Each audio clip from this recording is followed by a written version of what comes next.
Station, this is Houston on Space Ground 2. Are you ready for the event? Houston, we are ready for the event. Welcome aboard the International Space Station. Stennis Space Center, this is Houston. Please call station for a voice check. Station, this is Stennis Space Center. Can you hear me? Stennis Space Center, we've got you loud and clear. Welcome aboard the International Space Station.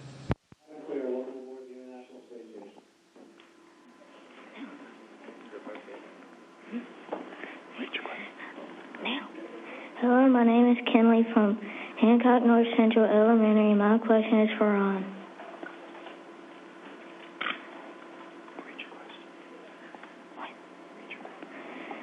I'm sorry, can you say the question one more time? Do you observe the difference between mass and weight while in space? Do we notice the difference between mass and weight in space? We do. In space, in order to get something moving, you have to put some force in it to get it moving.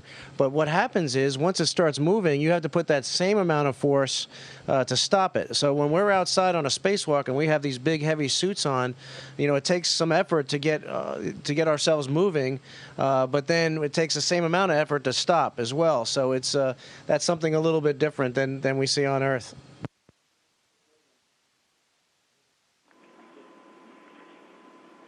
Hello, my name is Anthony from Baywaterville Middle School, and I have a question for Mike. What are some difficulties you would experience in zero gravity without expecting before experiencing them for yourself? I mean, that you wouldn't expect before experiencing it for yourself. Hey, that's a great question. I think for me, the biggest surprise was how easy it is to lose things. We've been up here for over 2 months, almost 2.5 months, and we're still losing things. And what's different is when you drop something on Earth, you look around your feet because you know that it falls to the floor. It might roll into a corner or something, but you know to go start searching around your feet. Here, when you drop something, it can go in any direction. And so it could go hide in a corner of the ceiling or the wall or somewhere else. And so it makes finding things much, much more difficult.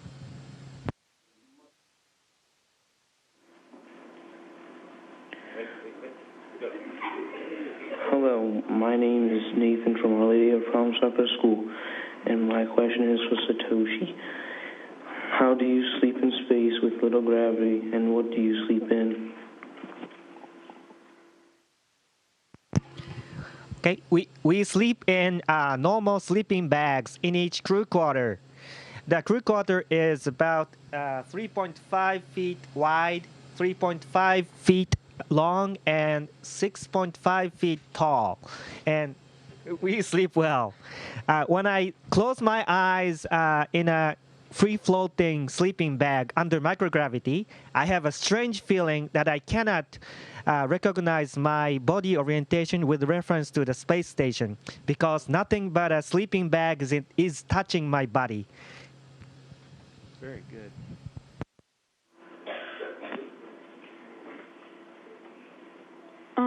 My name is Valerie from Van Cleef Middle School, and my question is for Ron. What do you do for entertainment, or are you too busy just doing everything? Well, Valerie, we are very busy up here, but we have to have time for relaxation and for fun, too. And probably the best thing to do up here is to simply look out the window and look at the Earth. And, we've been given this beautiful, beautiful planet, and it never gets boring to sit at the window or float out the window and look at the Earth go by. It's just amazing, whether it's in the, in the day part of the orbit or the night part of the orbit. There's always something spectacular to see, whether it's lightning or seeing shooting stars from above or the auroras. seeing the continents and the mountains. It's just very, very beautiful. We also are able to communicate via things like Twitter. So we do that for fun as well, and use that to try and share this experience with everybody as best we can. So those are some of the things that we do for fun up here, and it's a wonderful place to live and work. So and we got the greatest view in the world or off the world.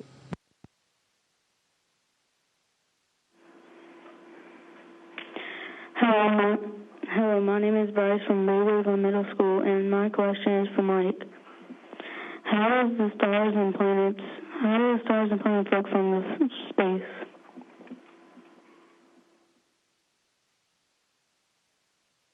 Was that how do the stars look from space?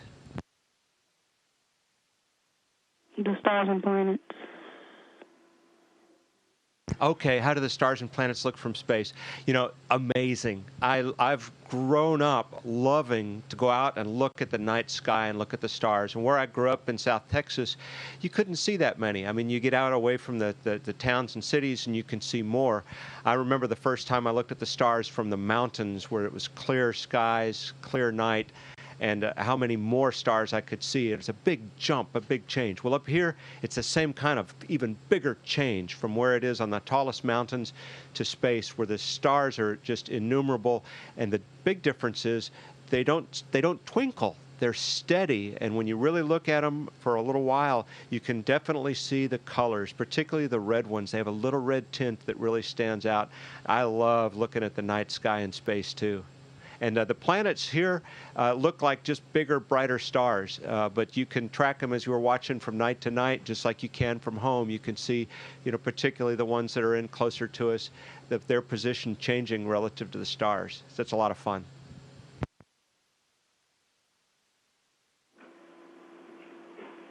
Hi, my name is Kaylee from Van Cleve Middle School, and my question is, what is the most difficult thing to do while you are on the ISS?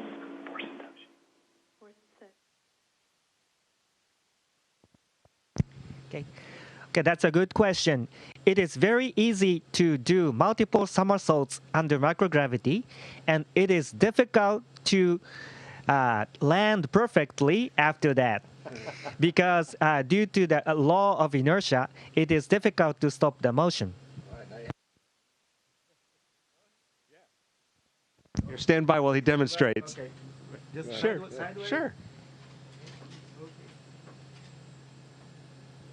We'll protect you.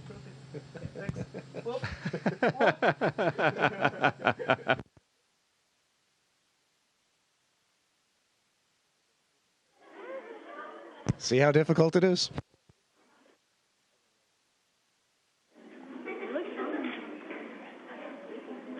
Hello, my name is Morgan from Hancock North Central Elementary School, and my question is for Ron. How does the space station stay in orbit without falling back to Earth?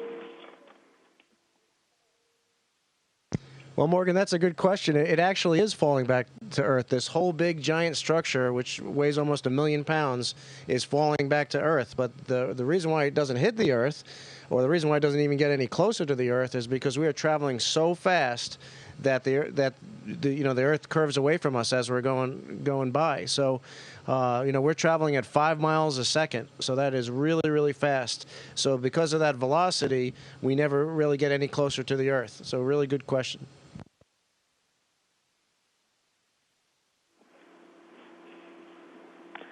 Hello, my name is Nathan from Marley Prom Sucker School, and my question is for Mike. How do you eat and drink in space? Shouldn't your foods and drinks just flow away without gravity? Hey, Nathan, that's a good question. It's not as hard as you think to eat and drink in space. And I think for this one, we really ought to get in close and let you see a little bit about this.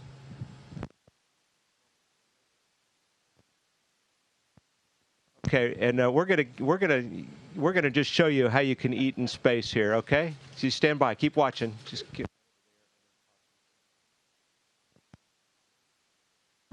Here we go.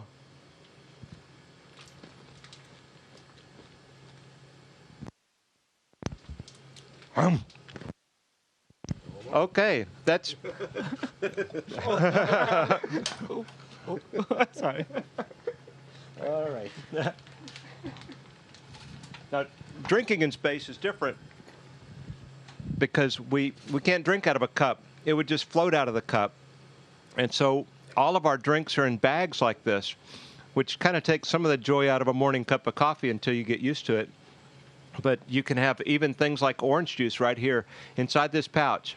And I'm going to demonstrate, what happens to liquids in zero G, and I'm going to hand over the microphone while I do this.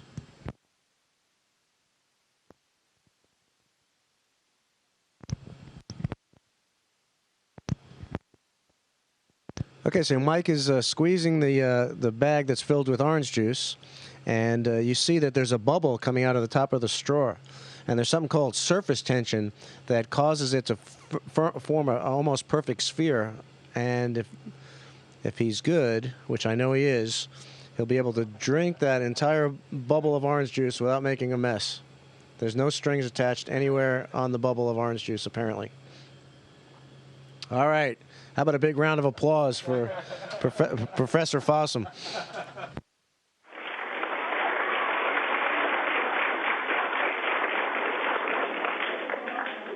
Hello, my name is Samantha Locke from Van Cleve Middle School, and my question is for Mr. Satoshi.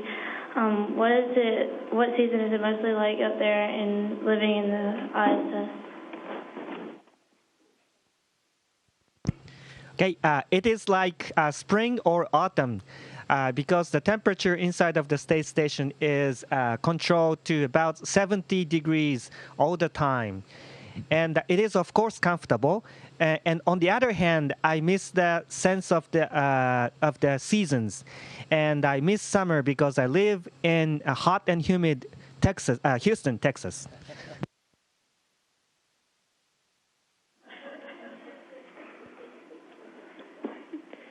Hello, my name is Ethan from Our Lady of Palm-Sucker School, and my question is for Ron.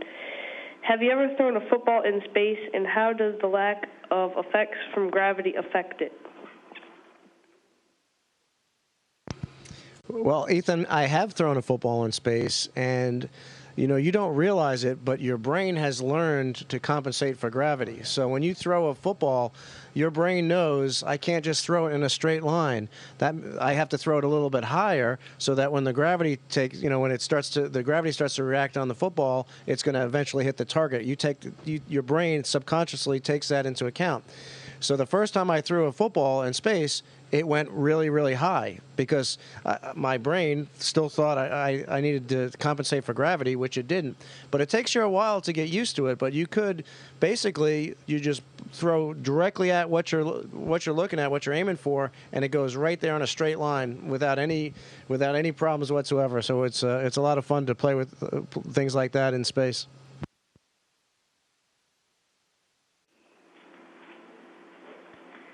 Hello, my name is Garrett from Bay Waveland Middle School, and my question is for Mike. Is it hard adjusting to zero gravity?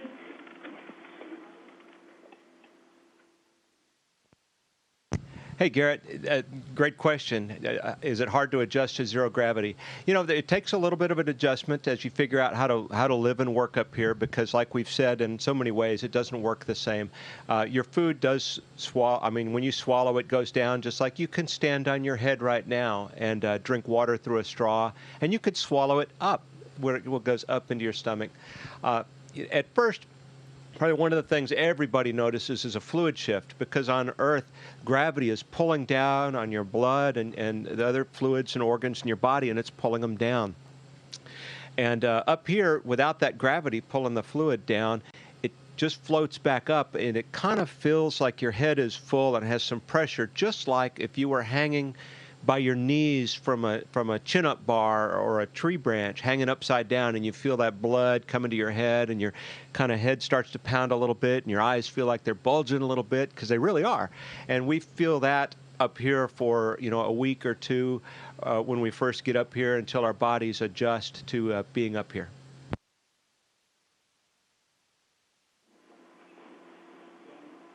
Hi, my name is Grace, and I'm from Hancock North Central Elementary, and my question is for Satoshi.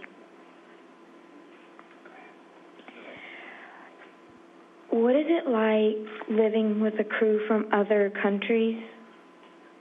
Is it sometimes hard to communicate?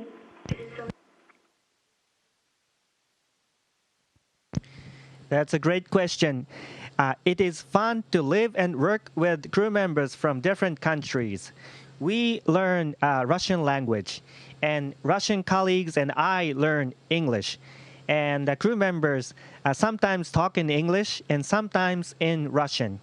And learning a foreign language is very interesting because you learn not only the language but also different culture, and it broadens your outlook.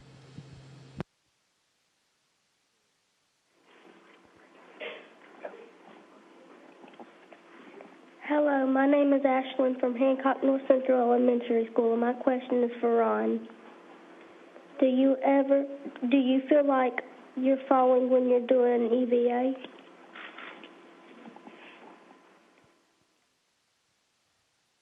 Well, Ashley, you really don't. At least I didn't. I didn't feel like I was falling because the space station is this big, giant structure, and as far as you can tell, it's not moving. I mean, you see the Earth moving below you, but you, in relation to the space station, there's really no motion. The only motion is the motion that you put in by going from one place to the other. So you get this feeling that the space station is staying right where it is, and everything else around you is moving. So it's a really interesting sensation. But the other thing that really kind of takes over everything is this unbelievable view that you have of the Earth as it's going by at 5 miles a second. And occasionally when you get the opportunity to look down and take in what you're seeing, it's really spectacular. And so, I never had the sensation of falling. Just had the sensation of the appreciation of this amazing beauty. Mike says he never looks down.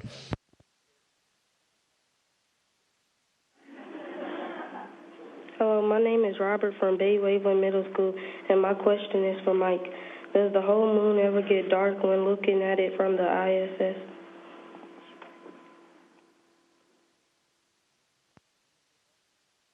Is that does the moon ever get dark when looking at it from the ISS? I think the moon really looks the same up here as it does from Earth.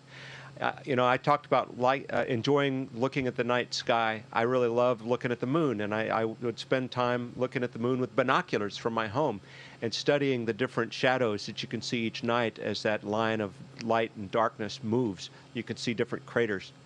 I really looked forward to seeing the moon the first time I was looking out of a window in space. I couldn't wait to see the moon because we're closer, right? And then I was really disappointed because the moon looked the same. And then I realized we were 200 miles further up in space, about 200 miles up off the ground. The moon is 230,000 miles away. So we're only a tiny bit closer, and the moon really looks a whole lot the same as it does from Earth.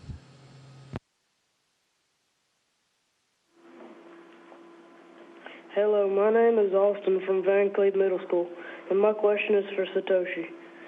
Does it get hot whenever the sunlight hits the space station? Yes, the surface temperature can become more than 210 degrees Fahrenheit when sun hits the space station. And also it can be cold, less than minus 150 degrees Fahrenheit. And the space station is well thermally controlled so that the inside of the space station temperature is controlled to 70 degrees Fahrenheit all the time, owing to technology.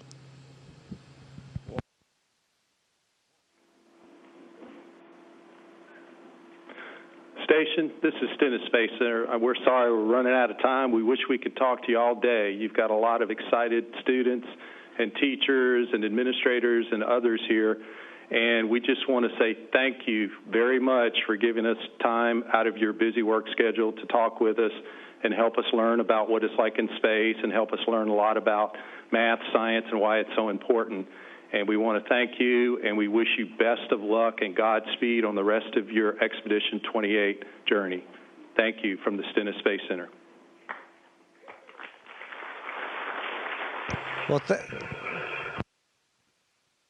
Thank you very, very, very much. It was a great pleasure to speak with everybody today. And we, again, want to encourage everybody to study hard, study math, study science, technology. It's a wonderful tool to not only improve your life, but improve the world. So greetings to everybody at Stennis. It's a wonderful place. We've been there many times.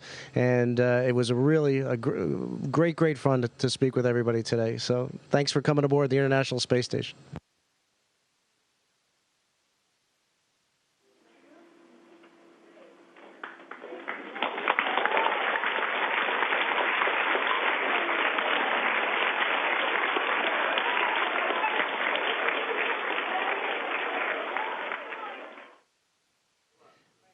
Station, this is Houston ACR. That concludes the event. Thank you.